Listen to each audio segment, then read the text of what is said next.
सलातु वस्सलाम अला अशरफिल अंबिया वल मुरसलीन व अला आलिहि व अस्हाबिहि अजमाइन व मन तबिअहुम बिइहसानिन इला यौमिद्दीन। या अय्युहल्लज़ीना आमनुत्तक़ुल्लाहा हक़्क़ तुक़ातिहि व ला तमूतुन्ना इल्ला व अंतुम मुस्लिमून।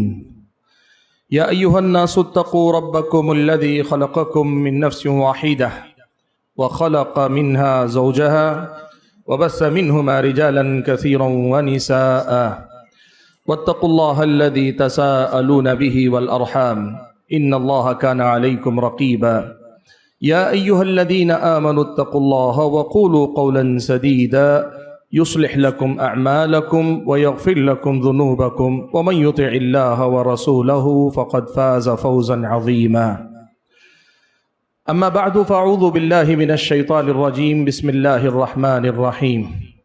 या अय्युहल्लज़ीना आमनुत्तक़ुल्लाह व ज़रू मा बक़िय मिनर रिबा इन कुंतुम मुअमिनीन फ़इन लम तफ़अलू फ़अज़नू बिहर्बिन मिनल्लाहि व रसूलिहि व इन तुब्तुम फ़लकुम रुऊसु अमवालिकुम ला तज़लिमून व ला तुज़लमून।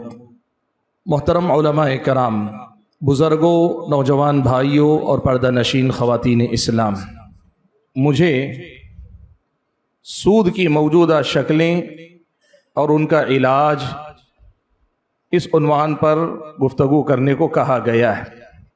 हकीकत ये है कि आज के माली मामलात, दुनिया की मईशतें, हुकूमतों की अपनी मईशतें या प्राइवेट सेक्टर की बात करें तो सूद इस कदर ज़्यादा आम है, इस कदर ज़्यादा फैला हुआ है कि उसकी तमाम शक्लों का इहाता करना और आपके सामने उनमें से हर एक शक्ल पर इनफरादी तौर पे अलग अलग से बात करना मुख्तसर से वक्त में बहुत ही मुश्किल है। और ख़ास तौर पर जब आपके सामने ये सारी गुफ्तगू तकरीर की शक्ल में हो तो ज़रा ज़्यादा ही मुश्किल हो सकती है।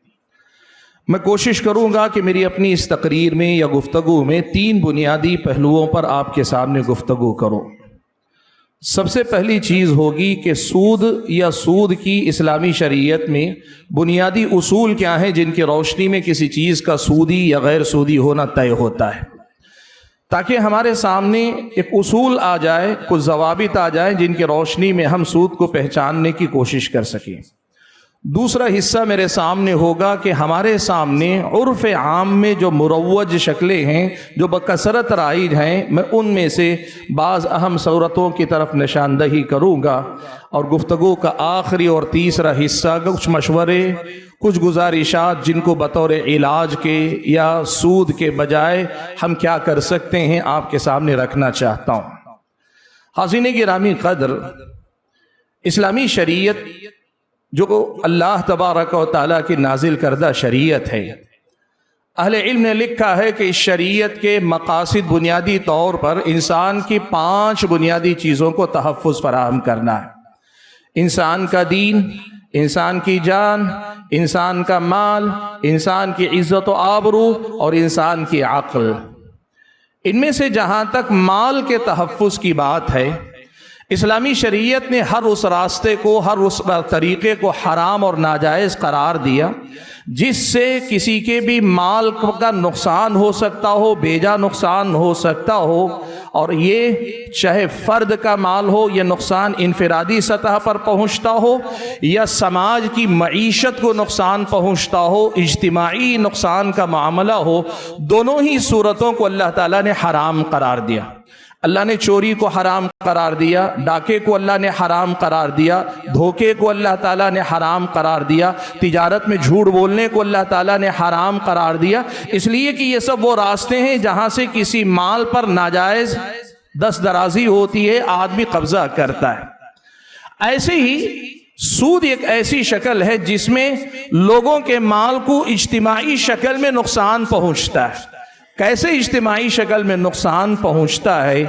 देखिए, तिजारत या मईशत की बात हम करते हैं, मालियात के निज़ाम की अगर बात करते हैं, आज की दुनिया भी इस चीज़ को मानती है कि माल जब तक लोगों के हाथ बदलता रहता है, माल जब तक लोगों के अंदर रोटेट होता रहता है, हाथ बदलता रहता है, मईशत उसी कदर ज़्यादा मुस्तहकम होती है, मजबूत होती है। सूद और तिजारत में एक बुनियादी फ़र्क ये है कि तिजारत से माल हाथों में बदलता रहता है, किसी एक जगह ठहरता नहीं, जमता नहीं और ना समाज के किसी एक तबके की तरफ आता है। इसके मुकाबले में सूद का मामला ये है कि सूद समाज के हाथों में जाता और आता तो है नहीं, सूदी कर्जा और माल, लेकिन ये माल रफ्ता रफ्ता समाज के एक मखसूस तबके के हाथ में इकट्ठा होने लगता है।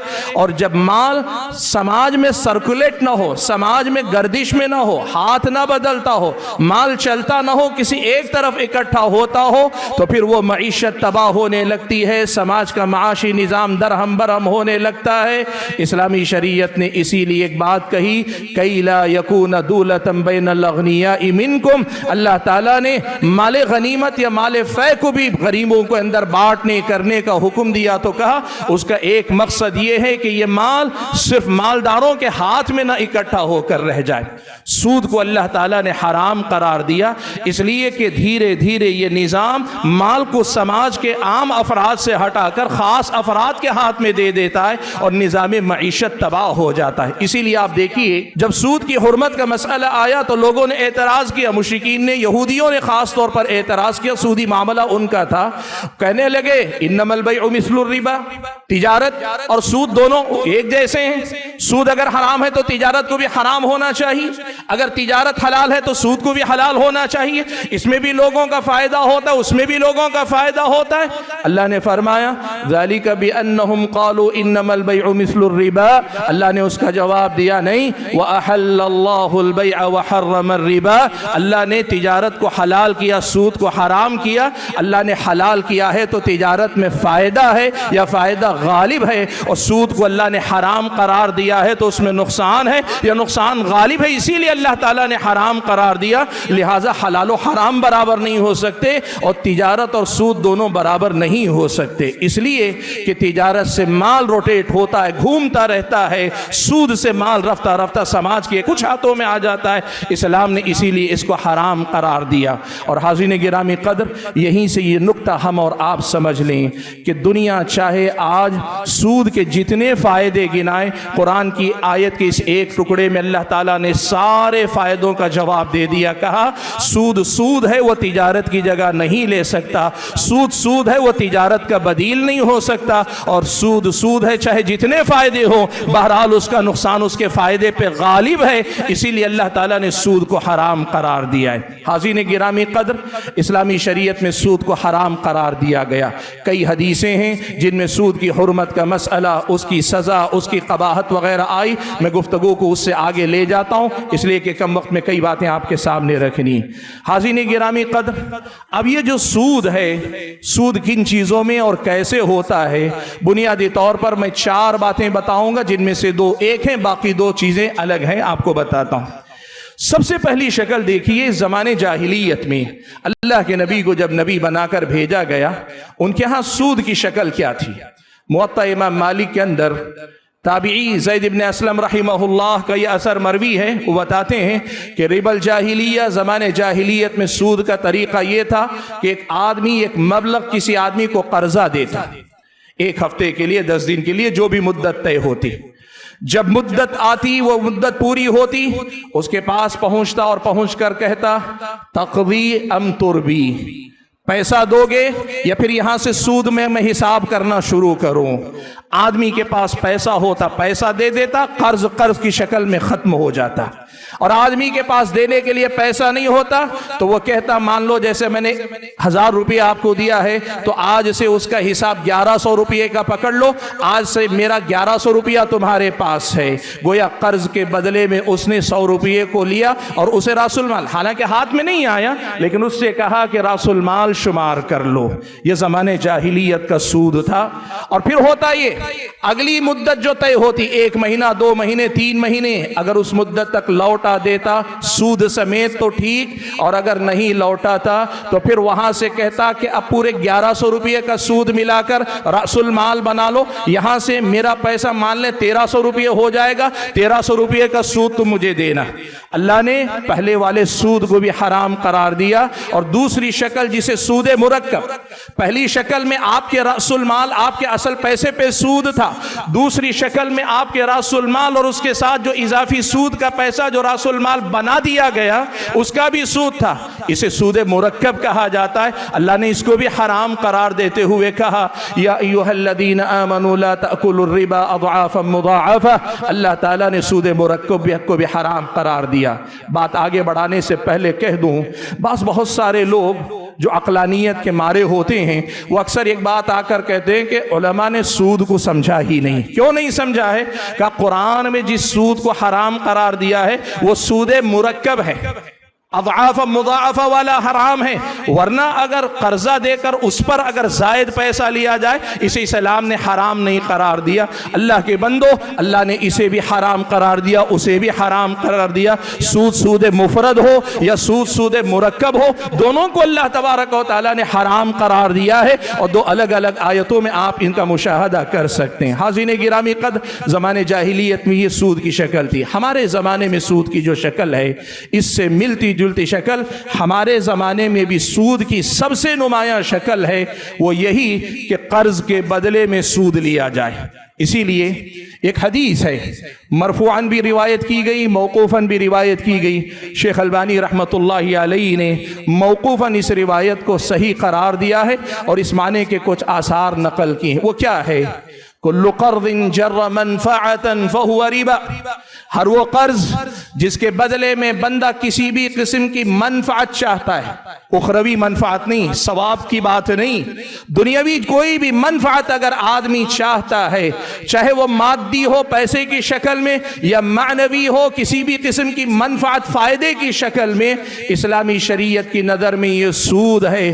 कर्ज के बदले में मनफात लेना, चाहे आप मशरूत लें कि पहले से आपने फिक्स किया हुआ है या आपने फिक्स नहीं किया है लेकिन शर्त रख दी है जब लौटाओ तो कुछ मिला के दे देना। हमारे समाज में दोनों तरह के लोग हैं। कुछ लोग कहते हैं 1000 रुपया दे रहा हूं, 1 महीने के बाद 1100 रुपया देना, और कुछ लोग कहते हैं कि 1000 रुपया दे रहा हूं, कमाओ धमाओ, जब लौटाओ तो मुझे भी कुछ मिला के दे देना। कहते हैं मैंने फिक्स नहीं किया है तो सूद कहां से? कर्ज के बदले में अगर आप मनफात चाहते हैं, ये इस्लामी शरीयत की नजर में सूद है और ये मनफात हिस्सी पैसे की शक्ल में भी हो सकती है, मानवी भी हो सकती है। जैसे मैं आपके सामने 1-2 मिसालों से बात को वाज़ेह करूंगा। इस्लामी शरीयत की नज़र में ऐसा सूद या ऐसी शक्ल सूद करार पाती है और यह हराम है। आप देखिए हज़रत इब्न अब्बास रज़ियल्लाहु तआला अन्हुमा के पास एक सहाबा कहने लगे, जो मछली पकड़ने वाला आदमी है, उस आदमी ने मुझसे 20 दिरहम कर्जा लिया है और जब से कर्जा लिया है रोजाना जब भी मिलता है एक आध मछली हदीये में देता है, हदीये तोहफे में दे रहा है। और मेरा तरीका यह कि जब भी वो मछली देता है मैं खाता नहीं हूं, बाजार में लेके बेच देता हूं और पैसा ले लेता हूं। हजरत इब्ने अब्बास ने पूछा, ऐसे उससे तोहफे में आई हुई मछलियां ले जाकर बेचते बेचते अब तक कितने दिरहम कमाए हैं? कहा 13 दिरहम ले चुका हूं, कमा चुका हूं। हजरत इब्ने अब्बास ने कहा अगर ऐसा है तो अब तुम्हें सिर्फ 7 दिरहम उससे लेने का हक है, इसलिए कि उसने हदीया दिया ही तुम्हारे कर्ज के बदले में है। इसीलिए याद रखिए, कर्ज के बदले में अगर कोई मनफात आपको मिलती है वो मनफात इस्लामी शरीयत की नज़र में सूद के ज़ुमरे में आती है। बाज़ अहले इल्म ने इमाम अबू हनीफा रहमतुल्लाहि अलैहि के मनाक़िब में यह वाक़िया नकल किया है कि एक आदमी को कर्जा दिया, कर्ज की वसूली का वक्त आया तो गए उसके दरवाजे पर खड़े हो गए, दरवाजा खटखटाने लगे, गर्मी का मौसम, धूप में इमाम अबू हनीफा खड़े हुए हैं। वो आदमी बाहर निकला, इमाम अबू हनीफा को देखा तो परेशान हुआ, कहने लगा क्या मसला? कहा मैं अपनी वसूली के लिए आया हूं। तो उसने कहा क्या ही अच्छा होता, ये मेरे मकान का दरख्त है और उसका साया था, आप धूप में खड़े हुए हैं। इमाम अबू हनीफा रहमतुल्लाहि अलैहि ने कहा मुझे ये डर है कि मैं कर्ज जब तक तुमसे वसूल ना लूं तब तक अगर तुम्हारे घर के दरख्त के साये से भी फायदा उठाऊंगा तो ये सूद में जाएगा। इस्लामी शरीयत की नज़र में यह मसला साफ है, याद रखिए। कर्ज अगर आपने दिया है, उसके बदले में अगर आप मनफात लेना चाहते हैं तो इस्लामी शरीयत की नज़र में यह सूद शुमार की जाती है। हाज़िन गिरामी कदर, ये दो शक्लें हैं ज़माने जाहिलियत में जैसे होता या आज हमारे ज़माने में होता है, ये कर्ज की या सूद की गालिब शक्लें हैं सूद की। इससे हटकर प्यारे नबी सल्लल्लाहु अलैहि वसल्लम ने सूद की कुछ और शक्लें भी गिनाई। सही मुस्लिम की रिवायत में हज़रत उबादा बिन सामित रज़ियल्लाहु तआला अन्हु रिवायत फरमाते हैं, अल्लाह के नबी सल्लल्लाहु अलैहि वसल्लम ने फरमाया, अज़्ज़हबु बिज़्ज़हब वल फ़िद्दतु बिल फ़िद्दा वल बुर्रु बिल बुर्र वश्शईरु बिश्शईर वत्तम्रु बित्तम्रि वल मिल्हु बिल मिल्ह मिस्लन बिमिस्लिन सवाअन बिसवा यदन बियदिन। अल्लाह के नबी ने 6 चीज़ें गिनाई। सोना सोने के बदले, चांदी चांदी के बदले, गेहूं गेहूं के बदले में, जौ जौ के बदले में, खजूर खजूर के बदले में और नमक नमक के बदले में अगर बेचा जाए 2 शर्तों का ख्याल रखना पड़ेगा। एक तो ये कि क्वालिटी का कोई एतबार नहीं होगा। अगर ये अपनी ही जिन्स के मुकाबले में बेचे जाएं, नया सोना पुराना सोना दोनों एक ही, नई चांदी पुरानी चांदी दोनों एक ही, खजूर चाहे वो अजवा हो या कोई रद्दी खजूर हो दोनों एक ही, चावल चाहे आपका बासमती हो या मामूली हो दोनों एक ही। आप यूं समझिए, गेहूं चाहे आला दर्जा शरबती हो या आम हो दोनों एक ही। अल्लाह के नबी ने कहा ये अजनास जब एक दूसरे के मुकाबले में बेची जाएंगी तो 2 बातों का ख्याल रखना होगा। एक तो ये कि बराबर बराबर होंगी, कमी जियादती होगी तो ये सूद हो जाएगा, और दूसरा ये कि एक हाथ दे एक हाथ ले में मामला तय होना चाहिए। आज मैं दे रहा हूं, कल आप उसके बदले में बराबर का भी देंगे तो इस्लामी शरीयत की नज़र में ये सूद होगा। कमी जियादती करें तो इसे रिबल फज़ल कहते हैं, और अगर अदायगी में एक हाथ दे दूसरे हाथ ले ना हो, ताखीर अगर हो तो इसे रिबन नसीआ कहते हैं। इस्लामी शरीयत की नज़र में सूद के ये बुनियादी उसूल हैं। अब इसमें समझे आप, अल्लाह के नबी ने फरमाया अलबत्ता अगर ये अजनास बदल जाए, आपने गेहूं को जौ के बदले में बेचा या आपने सोने को चांदी के बदले में बेचा तो आप चाहें तो कमी जियादती कर सकते हैं। 1 किलो गेहूं के बदले में 2 किलो जौ लेना चाहें, कमी जियादती हो सकती है।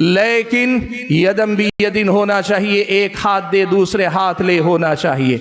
इस हदीस की रोशनी में 2-3 बड़ी अहम बातें बता दूं और पहला हिस्सा मुकम्मल कर लूं। पहली बात, सोना सोने के बदले में, चांदी चांदी के बदले में, और आज के दौर में करेंसी, किसी भी मुल्क की करेंसी मुस्तकिल एक जिन्स मानी जाएगी। रुपया मुस्तकिल एक जिन्स है, रियाल मुस्तकिल जिन्स है, डॉलर मुस्तकिल जिन्स है। इन सब में कायदा यह है कि अगर आप रुपये को रुपये के बदले में, रियाल को रियाल के बदले में, डॉलर को डॉलर के बदले में अगर लेन देन करेंगे, आपको बराबर बराबर करना चाहिए और एक हाथ दे एक हाथ ले होना चाहिए। अगर आपने कमी जियादती की या फिर आज दूंगा कल ले लो वाली बात की, बेच रहे हैं तो कर्ज अलग है, लेकिन अगर आप बेच रहे हैं तो तबादला यदम भी यदिन होना चाहिए। इस्लामी शरीयत की नज़र में सूद इस तरह आता है कि जब सोना चांदी या कोई भी करेंसी अपनी ही जिन्स के मुकाबले में, अपनी ही जैसी चीज़ के मुकाबले में बेची जाए तो बराबर भी होना चाहिए। यदम भी यदिन, एक हाथ दे एक हाथ ले होना चाहिए। कमी जियादती हो या आगे पीछे हो तो यह सूद होता है। जहां तक बकिया 4 किस्म की चीजें हैं, इसमें अल्लाह के नबी सल्लल्लाहु अलैहि वसल्लम ने कि ये 4 चीजें, जौ, गेहूं, खजूर और नमक, क्या ये सिर्फ 4 चीजों में ही सूद होता है? फुकहा के कौल के मुताबिक, राजिह कौल के मुताबिक, हर वो चीज जो ग़िज़ा है, जो नापी जा सकती है या तोली जा सकती है, उन चीज़ों में यही उसूल राइज होगा कि अगर वो अपनी ही जिन्स के मुकाबले में बेचे जाएं तो फिर ऐसी सूरत में बराबर बराबर होना चाहिए, एक हाथ दे एक हाथ लेके उसूल पे होना चाहिए। भाइयों, ये सूदी मामलात के वो बुनियादी उसूल हैं जिन पर मामलात तय किए जाते हैं। चलिए आगे बढ़ते हैं दूसरे हिस्से की तरफ। अब इन उसूलों से हटकर हमारे समाज में जो सूद की शक्लें राइज हैं वो क्या क्या शक्लें हैं? कई शक्लें हैं, मैं बड़ी तेजी से आपके सामने गिना देता हूं और बताता हूं कि ये सूद क्यों है। सबसे पहली शक्ल आप देखें, बैंक या फिर ये कि फाइनेंस कंपनियां। पहले सिर्फ महाजन का सूद होता था, अब बैंकों ने उनकी जगह ली और बैंकों से आगे बढ़कर अब तो बहुत ज्यादा फाइनेंस की कंपनियां आ गई। बजाज फाइनेंस है, फलां फाइनेंस है, ये फाइनेंस है। किसी भी बैंक से लें, आप फर्द से लें, कंपनी से लें, कहीं से भी लें, लोन अगर कर्जा आप ले रहे हैं, सूदी कर्जा, तो फिर इस्लामी शरीयत की नज़र में ये हराम और सूद कौन कौन से हैं? Loan, business loan, home loan, vehicle loan, education loan या किसी भी और नाम का लोन अगर आप ले रहे हैं, ये सूद की मुरव्वजा शक्ल है जिससे आपको बचना चाहिए। बाज लोग ये फतवा नकल करते हैं कि यूरोपीय ममालिक में छूट दी गई है कि अगर आदमी के पास घर नहीं है तो घर बनाने के लिए होम लोन ले सकता है। हाज़रीन गिरामी कदर, देखो याद रखो, इस्लामी शरीयत आपको बताती है अगर आप हवाए नफ्स की बुनियाद पर फतवे तलाश करना शुरू करेंगे, कहीं ना कहीं बहुत सारी हराम चीजों को भी हलाल करने वाले फतवे आपको मिल जाएंगे। आप अगर उसूल पे नजर रखकर बात करेंगे, इस्लामी शरीयत की नजर में ये शक्लें हैं जहां सूद आपके लिए हलाल नहीं होता, यह हराम का हराम रहता है। दूसरी शक्ल जहां हमारे और आपके समाज में सूद राइज है वो है मुख्तलिफ किस्म की EMIs, यानी माहाना किस्तवार अदायगी के लिए चीजों का खरीदना। बात को समझिए, यहां एक बात बुनियादी मसला, किसी चीज को किस्तों पे खरीदना राजिह कौल के मुताबिक ये जायज है, ये हराम नहीं। किसी चीज को किस्तों पे खरीदना राजिह कौल के मुताबिक जायज है, हत्ता कि उसकी कीमत नक़द के मुकाबले में थोड़ी बहुत ज्यादा भी हो, राजिह कौल के मुताबिक जायज है। लेकिन हमारे मुल्क में जो EMIs राइज हैं, इनमें सबसे बड़ा मसला यह है कि ये सारी EMIs सूदी हैं। कैसे पता चलेगा? देखो, किस्तवार जो बै होती है वो दो लोगों के दरमियान होती, चीज आपकी, पैसा मेरा। मैं आपसे कहता हूं चीज आपसे ले रहा हूं, मैं आपको 10 महीने में इसकी कीमत अदा करूंगा। दो लोगों के दरमियान मामला तय होता है तो आमतौर पे वो किस्तवार होता है। लेकिन आप जानते हैं हमारे मुल्क में जितनी EMIs हैं, उन सारी EMIs के अंदर ये तीसरा आदमी, फाइनेंसर जरूर इन्वॉल्व होता है, बैंक जरूर इन्वॉल्व होता है। कई बार वो आपके सामने मौजूद नहीं होता, दुकानदार ही से आप मामला करते हैं, लेकिन दुकानदार आपसे बाकायदा कागज पर दस्तखत लेता है। आप बैंक के कागज पर या फाइनेंस कंपनी के कागज पे दस्तखत करते हैं। सीधा सा उसूल आप याद रखो, जब दो लोगों के मामलात में तीसरा आ रहा है, वो बगैर फायदे के चैरिटी करने के लिए आपके पास नहीं आ रहा है, वो अपनी मनफात मफाद लेकर आ रहा है। इसीलिए ये बात भी आपके सामने कहना चाहूंगा, नो कॉस्ट EMI कहते हैं, यानी जायद कीमत के बगैर 0% पर EMIs आपको मिल रही हैं, ये भी सूदी शक्ल ही है। गर्चे आपको कहा जा रहा है 0% आपको इंटरेस्ट देना पड़ रहा है, लेकिन हकीकत में अगर वक्त होता मैं आपके सामने तफसील रखता, यह भी असल में सूद की शक्ल है। हाज़रीन गिरामी कदर, हमारे समाज में जो सूद की शक्लें राइज हैं, उनमें से एक शक्ल है फिक्स्ड डिपॉजिट कर देना। मबलग एक पैसा आप किसी बैंक में डिपॉजिट कर देते हैं, माहाना उस पर आपको एक सूद दिया जाता है। ये हराम और नाजायज़ है, और इसी से मिलती जुलती नए ज़माने में शक्लें हैं। मुख्तलिफ कंपनियां आपसे ये कहती हैं कि अगर आप अपने वॉलेट में इतना बैलेंस मेंटेन करेंगे तो हम आपको ये सहूलतें या फिर ये डिस्काउंट या फिर हम आपको इतना पैसा जो है आपको देंगे कैशबैक की शक्ल में।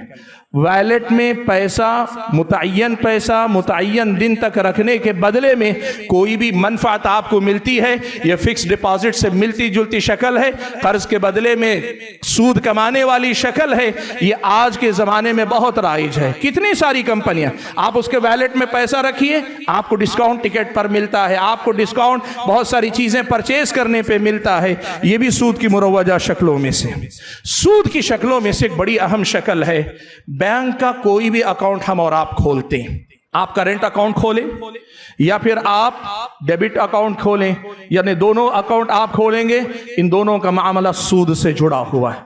हाँ, इतनी बात है कि अहले इल्म में से कई अहले इल्म ने यह कहा कि अब ये उस मुकाम पे पहुंच गया जहां अद-दरूरात तुबीहुल महदूरात। तो अगर आदमी वाकई ज़रूरतमंद हो, उसके बगैर काम ना चलता हो, तो फिर आदमी को अकाउंट खोलने की इजाज़त है। लेकिन आदमी को ख्याल रखना चाहिए कि सूदी मनफात के जो पहलू इसमें निकलते हैं उनसे हत्तल मकदूर बचने की कोशिश करे। करेंट अकाउंट के अंदर भी सूदी मनफात है। लोग समझते हैं करंट अकाउंट पे हमको जो है मनफात नहीं मिलती, हमें इंटरेस्ट कोई पे नहीं करता। नहीं, करंट अकाउंट में भी आपसे बैंक चाहता है कि आप एक माह के अंदर मुतय्यन मबलग की ट्रेडिंग ट्रांजैक्शन होना चाहिए। उसी के बदले में ये सारी सहूलतें, ये बैंक, ये चेक और ये अदायगी की सहूलतें, ये सब उसी के बस आपको फराहम कर रहा है। याद रखिए, करंट अकाउंट हो या फिर ये कि आपका डेबिट अकाउंट हो, दोनों ही के अंदर सूद का मामला है, लेकिन ये उन मामलात में है जिनमें मजबूरी की सूरत में इख्तियार दिया गया है। लेकिन इसका जिक्र इसलिए कर रहा हूं कि लोगों को ख्याल रखना चाहिए कि हत्तल मक़दूर कोशिश करें कि ये भी बक़दरे ज़रूरत, अद-दरूरात तुक़द्दरु बिक़दरिहा, अद-दरूरात तुबीहुल महदूरात है तो उसके साथ अद-दरूरात तुक़द्दरु बिक़दरिहा भी है। इस उसूल का ख्याल रखते हुए मामले को आगे बढ़ाने की कोशिश करें। मेरे भाइयों, सूद की शक्लों में से एक और शक्ल जो हमारे समाज में राइज है, यह है क्रेडिट कार्ड। बैंकों के क्रेडिट कार्ड हो या किसी दूसरी कंपनी के क्रेडिट कार्ड हो, मुख्तलिफ कंपनियां आपको क्रेडिट कार्ड देती हैं। याद रखिएगा, क्रेडिट कार्ड का यूज करना और उसका इस्तेमाल करना ये सूदी मामला है। इस्लामी शरीयत की नज़र में क्रेडिट कार्ड का इस्तेमाल जायज़ नहीं है, हराम है। ये मसला याद रखिए। बड़ी अहम एक बात बता रहा हूं, जरा इस बात की तरफ तवज्जो दीजिएगा। आज आपको एक बड़ी अहम बात समझनी पड़ेगी। बहुत सारे बैंक्स ये कहते हैं कि क्रेडिट कार्ड में हम आपको ये सहूलत दे रहे हैं कि आज आप क्रेडिट ले लीजिए, लाख रुपया ले लीजिए, 2 लाख रुपया ले लीजिए, 5 लाख रुपया ले लीजिए। आप जो पैसा ले रहे हैं अगर 30 दिन या 45 दिन में लौटा देंगे तो जितना लिया है उतना ही लौटाना पड़ेगा, जितना लिया है उतना ही लौटाना पड़ेगा। उस पर कोई इंटरेस्ट आपको देने की जरूरत नहीं है। माफ करना, बहुत सारे लोग इसके धोखे में आते हैं और ये कहते हैं जितना ले रहे हैं उतना ही जब अदा करना है तो फिर इसमें सूद का कोई मामला नहीं है, तो क्रेडिट कार्ड जायज है अगर आदमी उतनी ही मुद्दत में लौटा दे जितनी लिमिटेड मुद्दत है। बहुत गलत है, 100 बार गलत है ये। और अगर कोई आलिम दीन ये फतवा दे रहे हैं, मुझे पता चला बाज़ शहरों के अंदर कि बाज़ उलमाए किराम ने इस किस्म का फतवा दिया है कि क्रेडिट कार्ड से अगर आप परचेज करते हैं, मुद्दत के अंदर अदायगी कर देते हैं तो यह जायज़ है। नहीं जायज़ है अल्लाह के बंदे। क्यों? देखो, आम तौर पर ये क्रेडिट कार्ड जो है ये वसीला है जिसके जरिए सूदी कर्जे में आपको फांसा जाता है। बैंक चैरिटी करने नहीं बैठा है, बैंक कमाने के लिए बैठा है। क्रेडिट कार्ड देने वाले बैंकों को पूरी तरह मालूम है कि अक्सरियत वक्त पे अदायगी नहीं करेगी, नतीजे में सूदी मामले में वो मुब्तला होकर रहेगी। और शरीयत इस्लामिया में बहुत सारी चीजें फी नफ्सी हराम भी ना हो तो सद्दे जरिया के तौर पर भी बहुत सारी चीजें हराम होती है।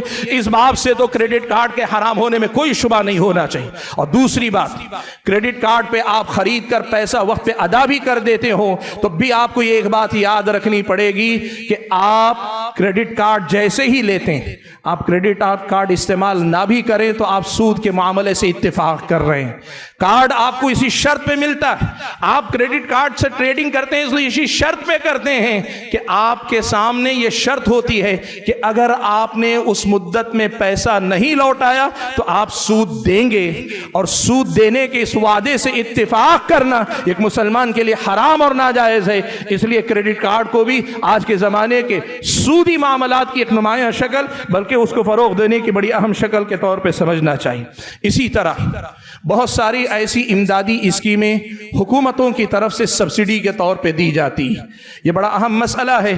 मैं चाहता हूँ कि फ़िक़्ह के माहिर हमारे उलमा इस मसले को ज़रा संभालने की कोशिश करें। हुकूमतों की तरफ से सब्सिडी दी जाती है। होता यह है कि किसी को बिजनेस शुरू करने, माइनॉरिटी डिपार्टमेंट से या किसी और डिपार्टमेंट से किसानों को लोन दिया जाता है, कर्जा दिया जाता है और फिर कहा जाता है 1 लाख रुपया दिया है, आपको 1,05,000 रुपया सूद समेत लौटाना है। जब आप अदायगी शुरू करते हैं, आपने 60%, 70% अदा किया तो गवर्नमेंट बाकी पैसा असल माल में से मुआफ कर देती। आप अक्सर सुनते हैं किसानों का कर्जा मुआफ किया, फलां का कर्जा मुआफ किया। ये हुकूमती स्कीमें, देखिए याद रखिए, हुकूमती स्कीमें अवाम की फलाह व बहबूद के लिए यकीनन हुकूमतें जिम्मेदार हैं, उन्हें करना चाहिए। लेकिन मसला ये है कि हुकूमतें जितनी भी इमदादी स्कीमें जारी करती हैं, इसमें अदायगी जब शुरू होती है तो असल से पहले सूद की वसूली होती है। असल से पहले, रासुल माल से पहले सूद लिया जाता है। आपकी पहली अदायगी सूद की होती है, उसके बाद में जाके पैसा जो है रासुल माल में से अदा होता है। लिहाजा जब तक इस मसले का हल माकूल बुनियादों पे ना निकले, हुकूमत से बातचीत करके जिम्मेदार बात करें या कुछ कि हमारे रासुल माल ही में से अदायगी हो, ना हम सूद देंगे ना कुछ, लेकिन हमें गैर सूदी कर्जा दिया जाए, फिर उसी में से मुआफ़ी दी जाए, शक्ल निकालने की कोशिश की जाए। हाज़िन गिरामी कदर, इसी से मिलती जुलती एक शक्ल और है। बहुत सारी हुकूमत की स्कीमें आती हैं, मिसाल के तौर पर लड़कियों के फ़ायदे के लिए।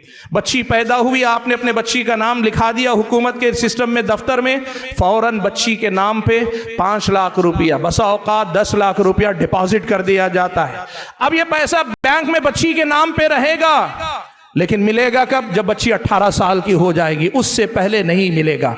हुकूमती इमदाद हलाल और जायज़ है, लेकिन हुकूमत के देने का जो तरीका है वो ये कि वो बैंक में डिपॉजिट करती है। 18 साल के बाद जो आपको पैसा मिलता है वो सूद के साथ आपको मिलता है, और वो सूद वाला पैसा लेना आपके लिए जायज़ नहीं है। इस मसले को भी आप देखें। सूद हमारे समाज में कहाँ कहाँ राइज है, उनमें से एक शक्ल है गोल्ड लोन की। यानी घर में सोना रखा है, सोने को जमानत के तौर पे रख के लोन मिलता है, सबको पता है उसमें आपको इंटरेस्ट देना होता है, जायज़ नहीं। लेकिन गोल्ड के सिलसिले में एक और तरीका है, आजकल के सोने की मार्केट में इनका बहुत ज़्यादा रिवाज है, वो है गोल्ड स्कीम कहलाती। वो क्या है? आज आपके पास 1000 रुपया है, आप अपना अकाउंट खुलवा दीजिए दुकानदार के पास, 1000 रुपया आपने जमा कर दिया, कल गए 2000 रुपये जमा कर दिए, साल भर के बाद आपका जितना पैसा जमा होगा उतने का सोना वो एक साथ आपको देंगे। ये पैसा जमा बैंक में नहीं हो रहा है, ये बै है, आपने दे दिया, कीमत अदा कर दी।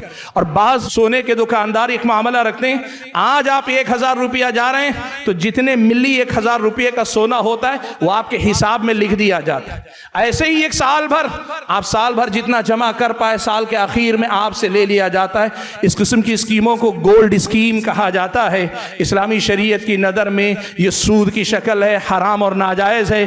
पैसे को या सोने को आपस में एक दूसरे के बदले में खरीदे तो कमी ज्यादती हो सकती है, लेकिन यदम भी यदीन होना चाहिए, एक हाथ दो एक हाथ लो होना चाहिए। यहां ऐसा कोई मामला नहीं होता। लोग कहते हैं नहीं नहीं हमारे अकाउंट में लिख दिया जाता है। शरीयत मुतहरा की नजर में आपके अकाउंट में लिखना ये काफी नहीं, माल आपके हवाले करना जरूरी है। इसलिए ये गोल्ड की स्कीम भी सूद की मुरवजा शक्लों में से एक है।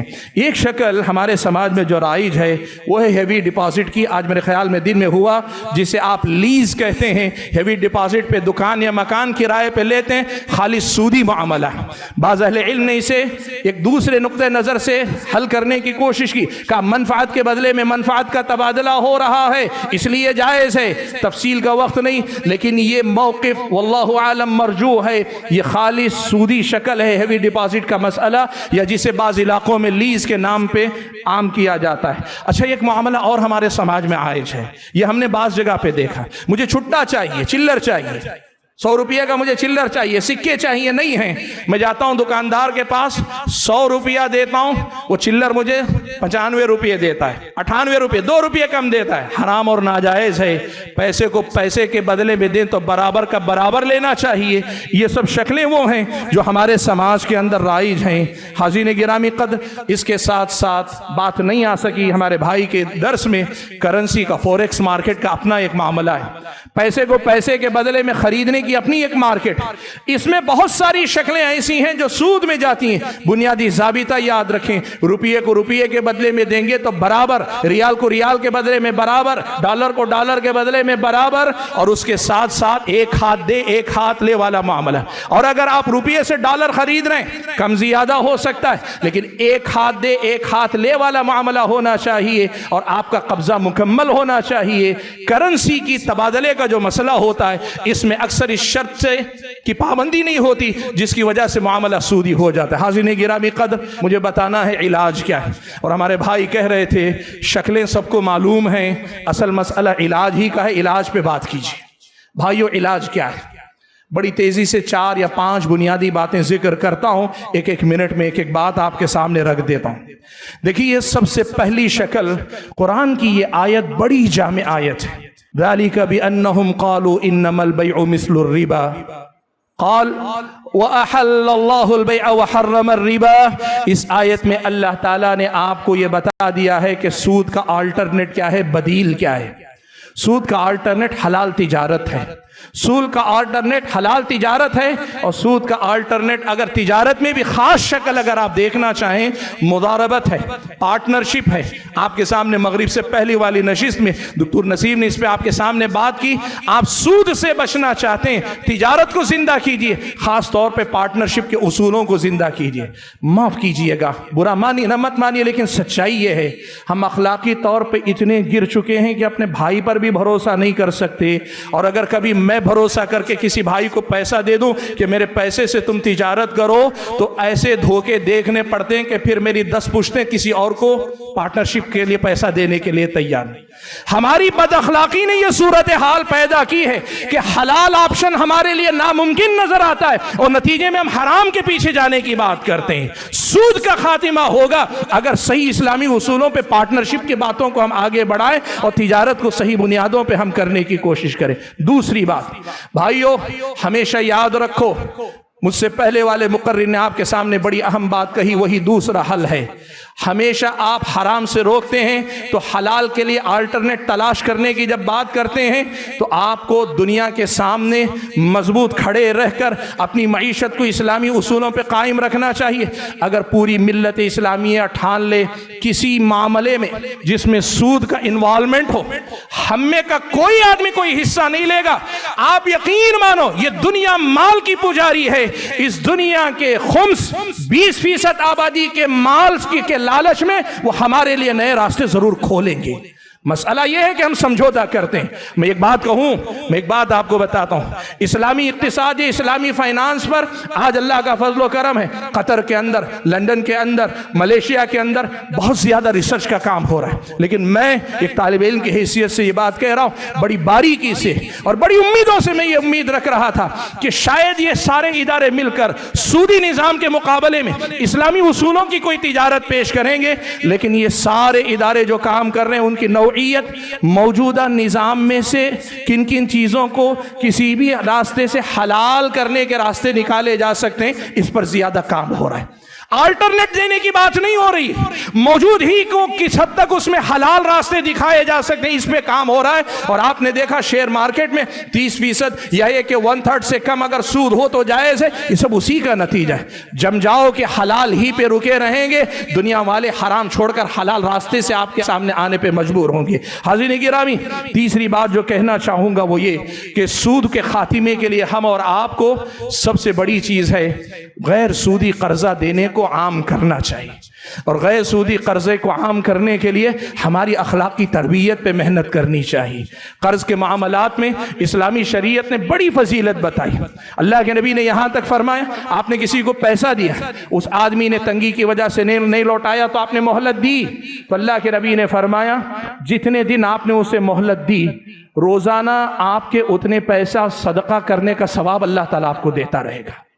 और अगर आप 1 महीने की आपने मुद्दत दी और वो आदमी 1 महीने में अदा नहीं कर रहा है, आप गए उसकी तंगी को देखा और आपने कहा मजीद मोहलत देता हूं, कहा वहां से रोजाना दुगना अजर मिलेगा। कोई सूदी कंपनी आपको इतना फायदा नहीं दे सकती जो मनफात उखरवी अल्लाह ताला ने इस गैर सूदी कर्जे पे अल्लाह ताला ने वादा किया है। अपने समाज में मैं जानता हूं, मैंने कहा ना कि हमारी बदअखलाकी की वजह से कर्ज देना आज दुनिया की बड़ी बेवकूफ़ी नजर आता है। लेकिन इसका मतलब नहीं कि लोगों के गलत तसरुफात की वजह से शरीयत की दी हुई हिकमतें और फवाइद को हम और आप नज़रअंदाज कर दें, इस गैर सूदी कर्जे को रिवाज दें। और भाइयों, एक बड़ी अहम बात और, महदूद पैमाने पे सही, मस्जिद की हद तक सही, अपने मोहल्ले की हद तक सही, इस्लामी बैतुल माल कायम करो, लोगों के पास से तबर्रुआत जमा कर छोटे छोटे कर्जे देने की कोशिश करो। यकीन मानो, छोटे दुकानदार कर्ज में ज्यादा फंसे। छोटे दुकानदार 10,000 रुपया 15,000 रुपया कर्जा लेते हैं और उस पर 2,000 3,000 रुपये का सूद अदा करते हैं। आप अगर बैतुल माल कायम करके महदूद पैमाने पे बगैर सूद का कर्जा देंगे, हो सकता है। लोग कहते हैं ऐसे तजर्बे नाकाम हुए, ये सच है, नाकाम हुए, मैं भी जानता हूँ, लेकिन इसका मतलब ये नहीं कि हम हल की तरफ सोचना छोड़ दें। होता क्या है, असल मसला वसूली का है। असल मसला वसूली का, हम कैसे कर्ज वसूल कर पाएंगे। बताओ, बैंक वाले वसूली के लिए कारिंदे मुतय्यन करके वो वसूल कर सकते हैं, तो क्या बैतुल माल वाले वसूली का कोई मुस्तहकम निजाम नहीं बना सकते? आप तय करेंगे तो अल्लाह रास्ते खोलेगा, आपको तय करना पड़ेगा कि हम ये रास्ता अपनाएंगे। और आखिरी बात कहकर मैं एक बात खत्म कर लूं मेरे भाइयों, एक बड़ी अहम बात है, अपनी जरूरतों को महदूद कर लो, सूद से बच जाओगे। अपनी जरूरतों को महदूद कर लो, सूद से बच जाओगे। आज आप देख लो, जरूरत के लिए, यानी जरूरत जिसे शरीयत में जरूरत कहा जाता है कि जिसके बगैर आदमी का काम नहीं चल सकता, इस बुनियाद पे कर्जा लेने वाले खाल खाल को ही नजर आएंगे, वरना सब दुनिया में ऊपर उठना चाहते हैं। झोंपड़ी से आदमी बड़े मकान में आना चाहता है, और बड़े मकान से और ज्यादा बड़े मकान में आना चाहता है, पैदल से सवारी पे आना चाहता है, टू व्हीलर से फोर व्हीलर पे आना चाहता है। आदमी दुनिया में बहुत ऊंचा उठना चाहता है, इसके चक्कर में आदमी सूद की दुनिया में जा रहा है। इसलिए अपनी जरूरतों को महदूद कर लो, अल्लाह के फजल करम से सूद से बचने में आपको आसानी मिलेगी। और अगर इंतहाई शदीद जरूरत आपके पास है, इस्लामी शरीयत ने सूद के बगैर आपके लिए ज़कात का दरवाजा खुला रखा है। आप अगर वाकई इतने मजबूर हो गए, इलाज के लिए पैसा नहीं, तालीम के लिए पैसा नहीं, पेट में खाने के लिए पैसा नहीं, तन ढकने के लिए कपड़ा नहीं, इस्लामी शरीयत ने ज़कात का रास्ता आपके लिए रखा है। ज़कात ले लो, सूद मत लो। लोग कहते नहीं, ज़कात नहीं लेंगी हमारी इज्जत नफ्स जाएगी। दीन जाए तो जाए, लेकिन आपकी इज्जत नफ्स ना जाए। दीन जाए तो जाए, आपकी इज्जत नफ्स ना जाए। अल्लाह के बंदो, इसी दीनी सोच के न होने का नतीजा है कि सूद अपनी जड़ें दिन ब दिन मजबूत करता जा रहा है। हाज़िन गिरामी, ये कुछ हल थे जो बर वक्त मेरे सामने मुनासिब लगे। अल्लाह से मेरी दुआ है कि अल्लाह ताला मुझे और आप सभी हजरात और ख़वातीन को इन सूदी मामलात को समझ कर इनसे बचने और अपने समाज को सूद से पाक एक अच्छी मईशत पर कायम मुआशरा बनाने की तौफीक अता फरमाए। आमीन व आखिर दावा।